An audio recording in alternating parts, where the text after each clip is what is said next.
Hi, friends. We recently had the opportunity to participate in a press junket with Carlo Marks. In this mini episode, we will be sharing the audio from our questions with Carlo, but within the show notes, you can find the full interview featuring the questions from all of the other podcasters participating in the junket with Carlo.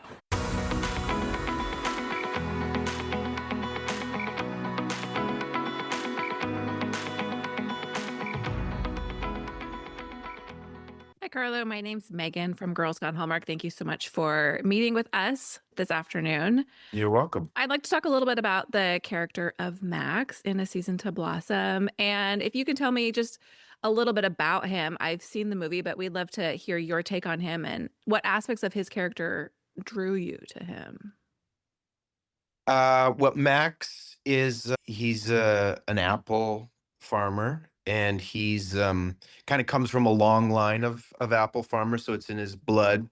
It's his family business, but he's wanting to branch out. So he's got this desire to expand into cider. And I think that's kind of one of the things that drew me to him is that that idea of holding on to your lineage and kind of what you grew up in and what your family does, while at the same time making it your own and kind of going out into the world on your own. And I really relate to that. I grew up in a community theater, so acting and performing was kind of in my DNA, but then um I took it a step further, and now I do it, out in the big wide world. So I kind of, yeah, there's some parallels between Max and myself there. You talked a little bit about your theater experience, and it's my understanding that you continue to work in theater and you also recently directed a theatrical production. How does your theater work inform your on camera work, and what was it like being in a directorial position? I haven't done it in a while. I would like to get back to it. But I think theater informs, well, kind of just what I was talking about. When you have a play, there's so much history, and the characters are so well rounded, hopefully, usually. And you don't always get that in film and TV because, the lines are a lot quicker, scenes are quicker. So I think that's something you can learn from doing theater, is that you have to really flesh out who these people are. And there's a lot that's not on the page, but that is hinted at in the writing. So that's something you can bring. I've directed a couple times, and yeah, I love it. I think I'd like to do it again. But yeah, I think the key is just to kind of what Terry does, is just to let people do what they're going to do and make them feel safe, that they can mess around and screw up on the way to performance. Yeah, I think that's kind of the key. You talked a little bit about characteristics that are both on and off the page. Is there anything about the character of Max that was off the page that you brought to the role that you felt like was essential to this character in this role? I think a sense of humor is one thing I'm trying to bring to any character I do, whether it makes it to the screen or not. I think that's so important. A sense of humor on screen and off screen, to just be having fun. And that, yeah, that really helped with the chemistry that Emily and I had, and how easy it was to work with her. So hopefully that some of that reads. Yeah, sense of humor. Yeah, it comes through. Max is a fun character to watch. Oh, good. Speaking of your acting resume, you have a lot of work, both episodic and in movies. Is there a project you've done that you feel like didn't get the attention it deserves, that, would serve having a light shined on it, that you wish people would check out again? I did a movie called The Broken Angel a couple years ago that I think was really important. It was an Indigenous woman's story. And I think some people saw that in Canada, but yeah, I think that was a really important film that I think people did see, but I think more people should see. And I kind of play the bad guy in that. Yeah, that was a hopeful movie, and about something that doesn't always get to be seen by everybody. So yeah, I think that's the one I would pick. We have a smooch-o-meter on our podcast, and I think it will rank quite well for this movie. Oh, So good. Oh, good.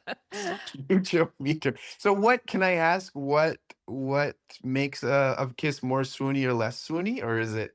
sometimes It's it's hard not to a describe. nameable quality. It's Yeah. just you know it when you see it.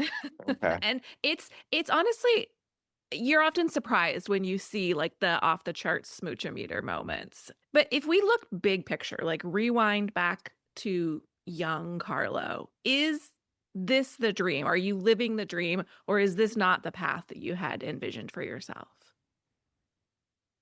I don't think I had a path envisioned. Maybe I should more do that more, like envision it. But I kind of just go from one thing to the next. But I mean, there's that thing where you know, where you are in life. Sometimes you're dissatisfied, but if you go back 10 years with that person, seeing where you are now, would it blow their mind that you are where you are? And I think that's, yeah, that would, if, yeah, I could go back 10, 20 years, it would, I think my mind would be blown that I am where I am and doing what I love, getting the chance to do that.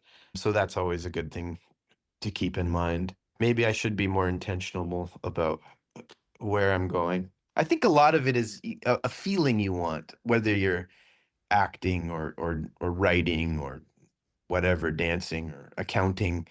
We're doing it because we want a feeling, we want to commune with other people, or we want to express ourselves. And sometimes that can surprise us in the form that takes, and it can be different than what we expected. But I think that's when it comes down to it, that's the most important thing and the thing we're looking for. Do you watch your own movies? And if so, do you do it by yourself? Do you like to have a crew with you watching? What's that experience like for you? I I yeah, I for the most part I do. I'll watch them usually alone, usually reluctantly, and like, you know, with one eye. And it usually goes like this. It's like, oh, I kind of want to watch this. I didn't do a very good job. Like, okay, oh, that wasn't that bad. Oh, that was nice. That was a nice moment. And then I kind of get drawn into the story, usually. But yeah, usually I watch it alone. It's too hard to watch with somebody else because then you're watching them and Yeah. you're looking for their reaction. But yeah, but this one was yeah, I got like I said, it started like that, and then I kind of got sucked into the story, even though I knew what was going to happen.